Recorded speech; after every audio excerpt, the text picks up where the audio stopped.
opinions expressed on this program are those of the participants and do not reflect the views of BronxNet or the program underwriters.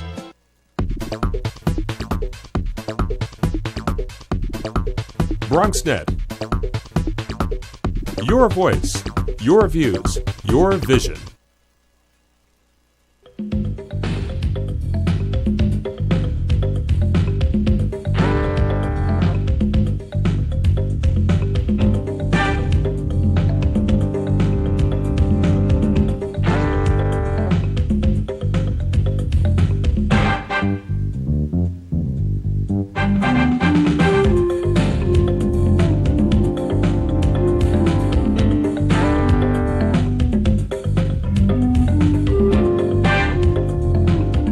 Good evening and welcome to BronxTalk.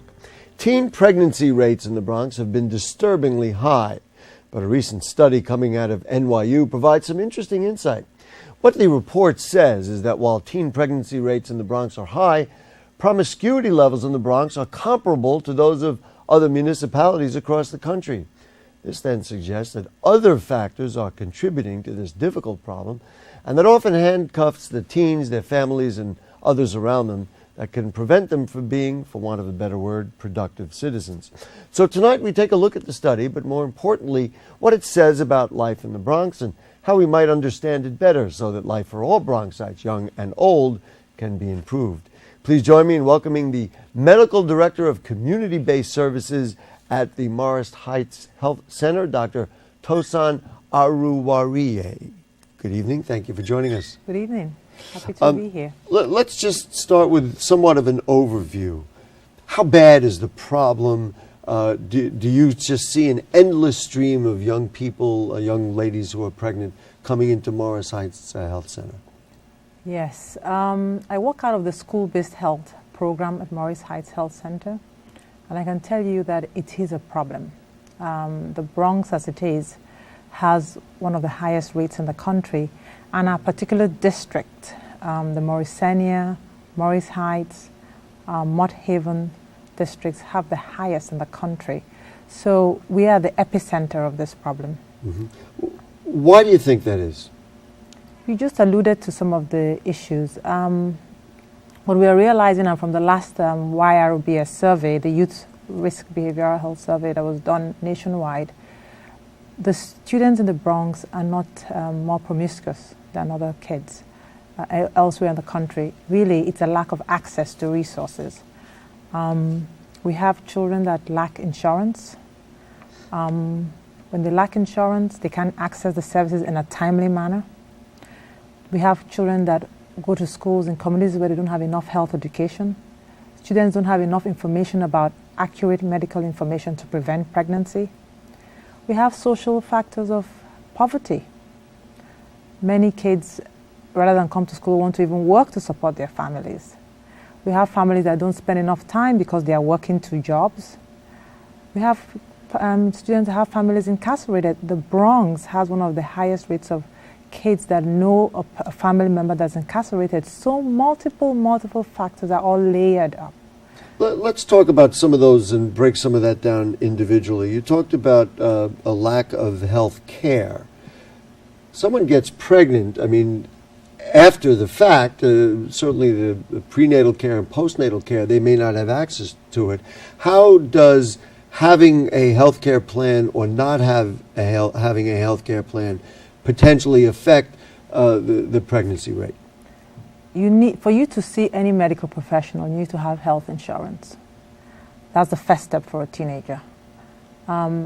Many of the young people in the Bronx don't have health insurance. They might have insurance intermittently because the insurance, the way it's set up, it lapses. The youths do not have, I would say, they don't know how to navigate the health system. So I understand that, and then if you're ill, then they don't have somebody to go to. How does that directly relate to pregnancy? Why would somebody be more likely? Is it a lack of regard for their body, the condition of their bodies, or something of that nature? Or am I off base in thinking in that way? Not at all. Some of it is a lack of knowledge, accurate medical information about how you get pregnant, the implications of activities the youth participate in, and also access to contraception and health education. You think a 13-year-old, and we'd like to think we're also street smart in the Bronx, a 13-year-old or 15-year-old teenager is not aware of how you get pregnant or what you might do to prevent it?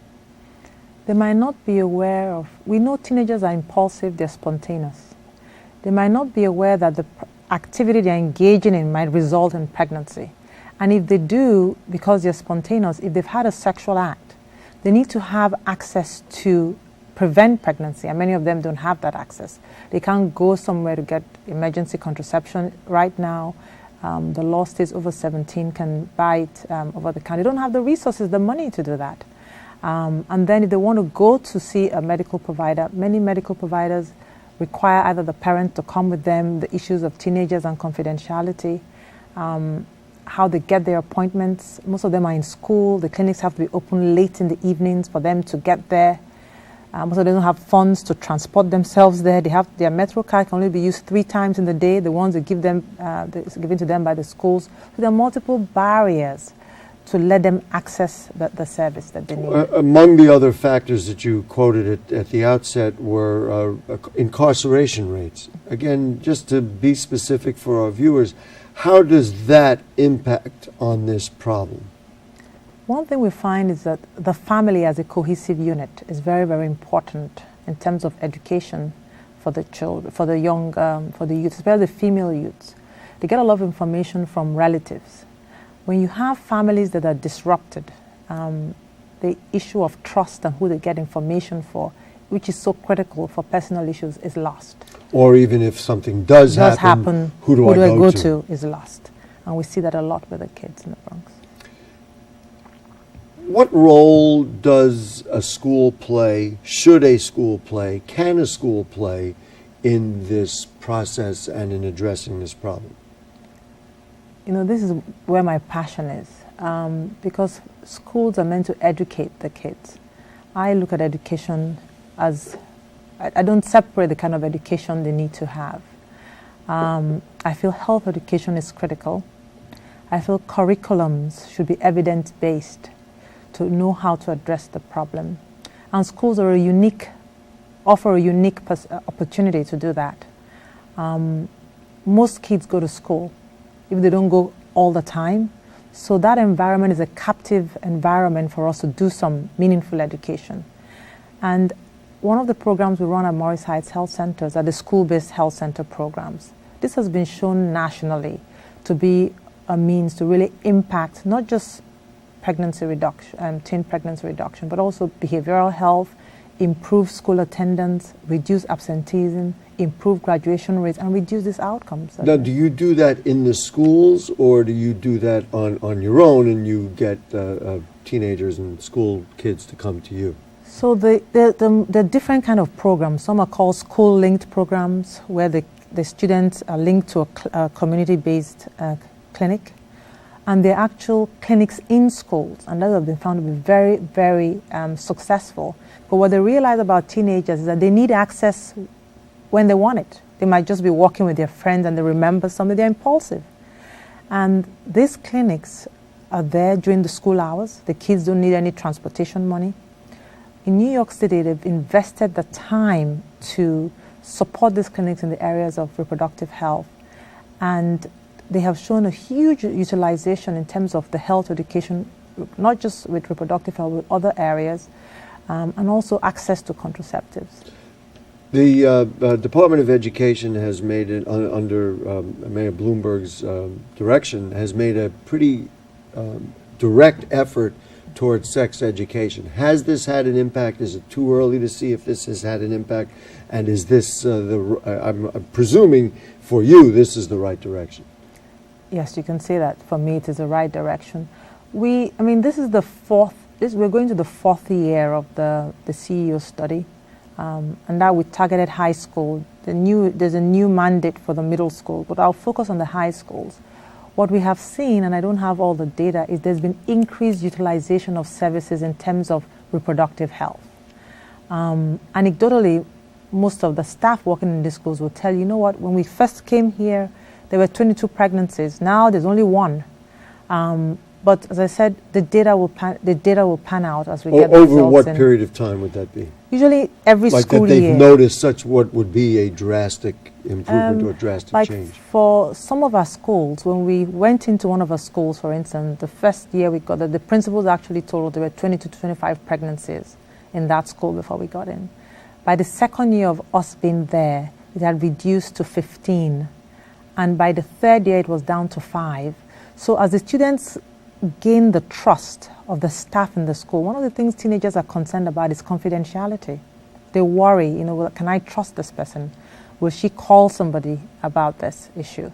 And as they trust that you're there to help them make the right choices, they utilize those services more. And we're really hoping this translates to good outcomes for us. I know there are many people viewing us, and maybe particularly in the Bronx, who are watching this and saying, you know what, this whole dialogue is wrong. The dialogue about even sex education in the schools is wrong. The notion of contraception is wrong because of either their religious beliefs or other cultural and family traditions. The whole notion of accepting this sort of behavior is not allowed. Just say no would be a very simple way of saying it. And they could say, look, you teach your children, you instruct your children, you preach, for want of a better term, you preach a culture of abstinence, certainly until someone is married or coupled up properly, and you will not have this problem, and Gary wouldn't have to have this on his show at all, because you wouldn't have this problem. Is that a proper view, and is that a view that could be applied and would work to help address this problem?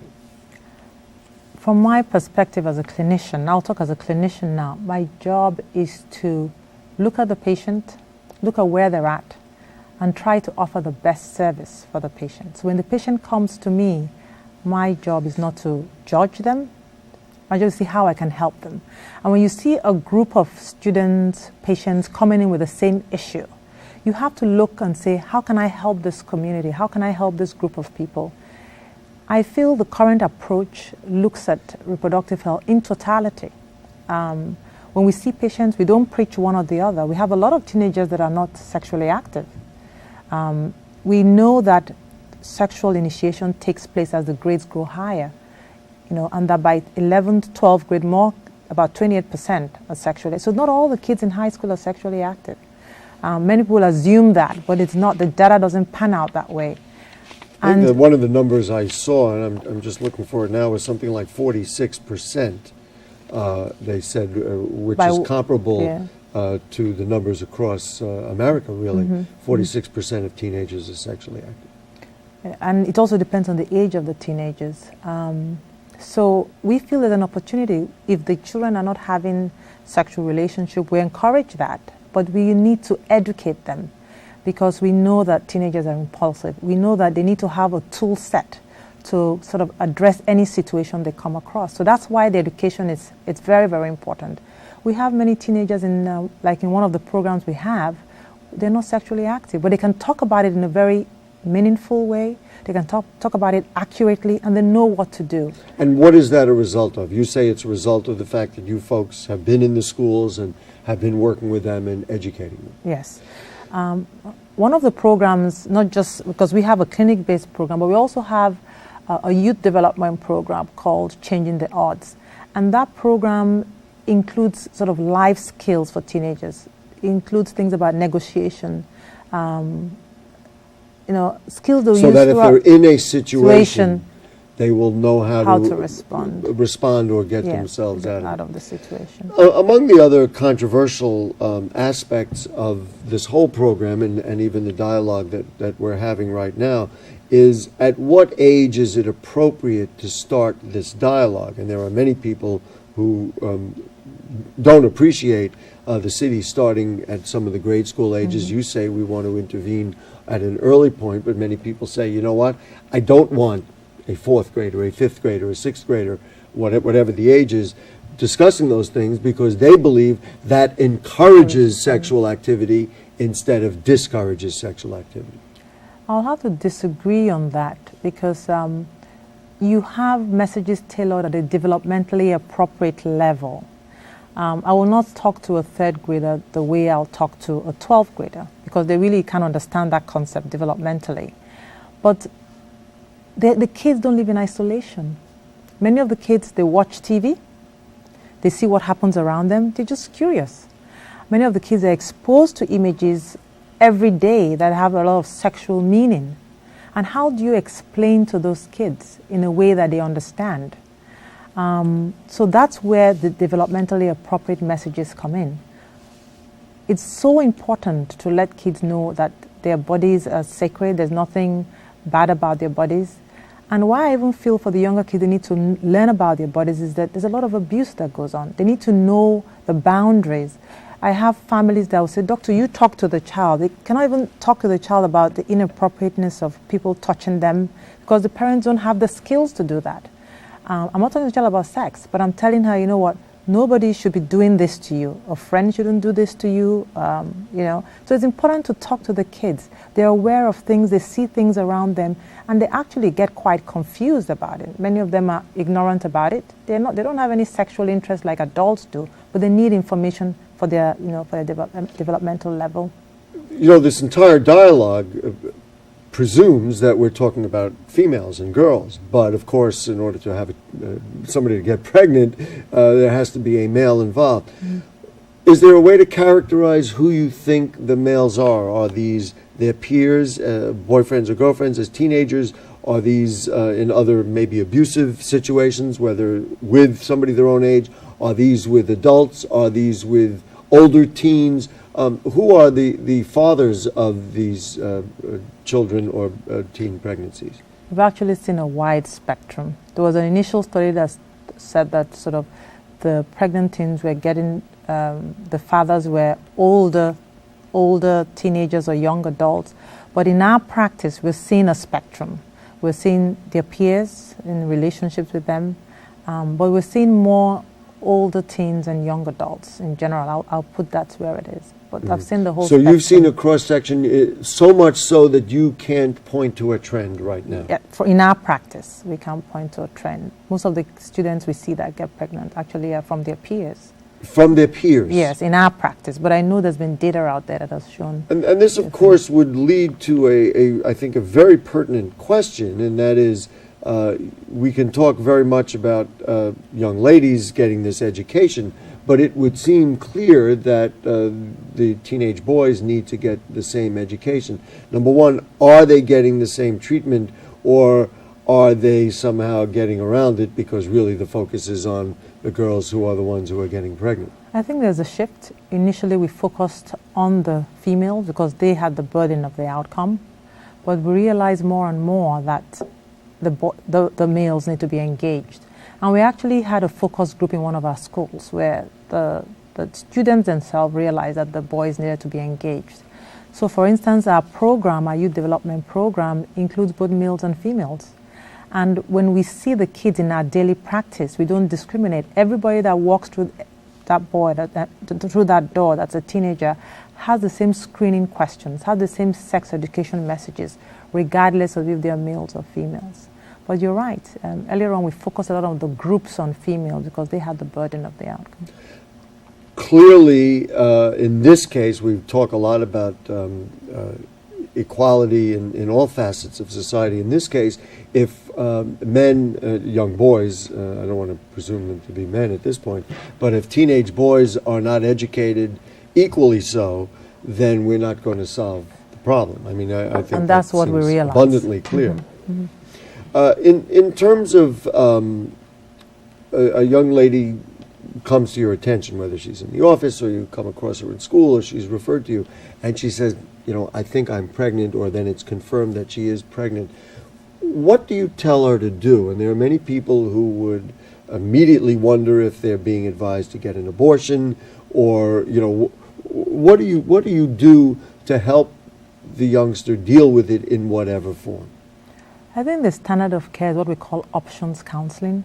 But I find that when a teenager, first of all, finds out that they are pregnant, they are in shock. They're shell-shocked. You need to give them... Can't believe that it happened. They can't believe it happened to them. How could it have happened to me? They're very ambivalent. They don't know what to do. And I think our role is really supportive.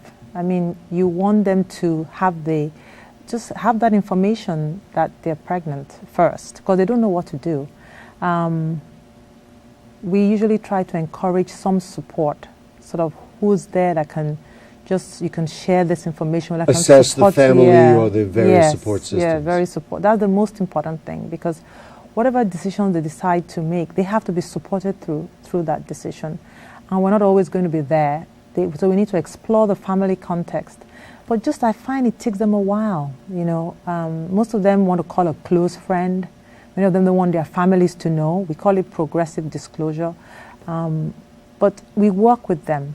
It depends on what they tell us. So we get that support system. And sometimes they need time to even accept their denial, that pregnancy. You know, they need time. There is a very specific clock that is ticking, though. I mean, I'm sure you... Yes. Do you get frustrated because on occasion you're aware of somebody who became pregnant and then all of a sudden they kind of disappear and you lose track of where they are or who they are? Or is the need so great that, you know what, even though they may not feel comfortable about it, they're real happy to have found a friend? So I find working out of the schools, they're really happy the clinics are there, because when they're shell-shocked the first time, you will tell them, you know, I'm here. You can stop by any time. We can talk some more, you know. Knowing that there's somebody there they can go to talk. Some of them come every day. And then you do the options counseling, which is the standard of care, which explores all options they have. And, you know, nobody focuses on anyone. You sort of educate them through all the options they have and then work with them. Just going back to the question of how they get pregnant and what are the factors that contribute, whether it be promiscuity or the other factors that we have already talked about. You mentioned before the show, and I cut you off because I wanted to talk about it during the show, and that is this very difficult issue of changing behavior, is that they are socialized for many of the factors that you have already talked about to behaving a certain way, and yet whether you talk about abstinence or other behaviors, whether it be to prevention or other things, you've got to intercede into some very private moments with some very vulnerable people who may not have, you know, the wherewithal to really think and analyze. How do you change behavior? Can you change behavior, or do you really just view the whole issue from another perspective? I think behavior can be changed. Because I feel through the educational process, most of our behaviors have changed if we look back and reflect on our lives. But one thing I realized as a physician was that we need training on how we change behavior. For instance, I was trained to give advice, you know, tell the kid, you have a headache, you take this, you know, take this pill, or what, you feel better. But how I say it is very important. And with behaviors you want to change, I like that process of what I was trained at called motivational interviewing, which really explores a person's, you know, need, why they're where they're at, and leads them to offer, you know, solutions for themselves. It's a longer process, but it's required for behaviors that you want to change long term, because they do end up finding the solutions for themselves through inquiry, through dialogue with you. But usually in practice, you don't have that time. And that's, as I said earlier, the clock is ticking. Yeah, and that's why you need a lot of ancillary support. We are lucky in school health, apart from having medical providers. We have social workers on site, we have health educators on site. So there are people to continue the discussion with that young person. But we know that that resource is not there for them all the time. We talked earlier, and I think we all know that in the medical profession, one of the growing fields is in public health. And training health professionals, not only in the medical side, but in the education side. Do you find that there are enough resources, there are enough personnel being trained right now to deal with this problem, specifically in the Bronx, because it's so large and so disturbing, frankly? In terms of public health personnel being trained, I feel that you can never have enough, because the problems are not just with teen pregnancy. As a physician, there's so many public health issues. Obesity is an epidemic. just to get people educated about the kind of diet to have, the shopping, the right food. And there's the same question about changing behavior. Yes, the same issue, diabetes. There's so many, these are things that cost us so much in healthcare dollars. And there can never be enough resources, but we need to use the resources in a very smart way. And I feel that ancillary support is really critical, realizing that we need to pay more attention to that.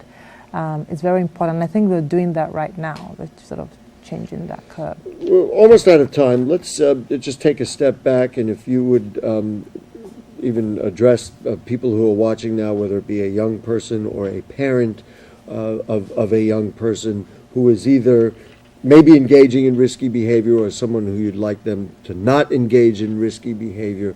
What is the message out there, and what is the overall method that we're going to be able to use to get our arms around this problem? Now, the numbers I saw, they went down from 140 per 1,000 in the year 2000 down to 106. So we are moving forward, but how can we do a better job and do it even more so? In this community, for young people, they need to have other interests. They need to have other resources to engage them. I always tell them, know your community, be part of your community, volunteer. I always tell them, be confident of yourself, and the only way you can get that confidence is through engaging in the wider community. Learn the facts. There's so many resources. Know your rights. Teenagers don't know they have rights. When I ask them, do you know your rights? Learn the facts. Ask your school counselors. Ask people in your church. We've put up phone numbers, and I know maybe we don't have many young people watching, but we certainly have parents watching. If parents have questions or concerns about their children, both male and female, realize, of course, I'm not saying one or the other, they can use that number, they can say that they saw you on the show, yes, and find somebody at the Morris Heights Health Center can to help talk them. To, right? Yes. One of the things I didn't add was that we want parents to play a role in this, because the students have also mentioned we want our parents to be involved. And we find parents don't have enough skills to talk to their... And also maybe they don't have the time. We are sympathetic to the way the world is right now. But if they call that number, they can find help. Somebody who can really give them advice, yes, and is a very supportive and resources. way. Dr. Oruwariye, thank you so much for joining us. Thank you for having me. We appreciate your expertise. Thanks a lot.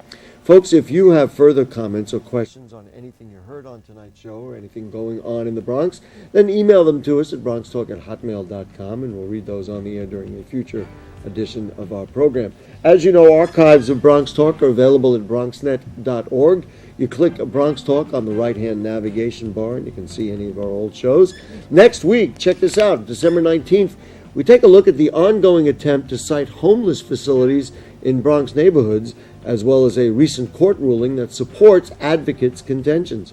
Then the week after, the day after Christmas, we'll take a look at vision in the Bronx and some new glasses technology that is exclusive to a Bronx store, and also an organization that provides free services to people who are visually impaired. Should be very interesting. Bronx Talk, always interesting.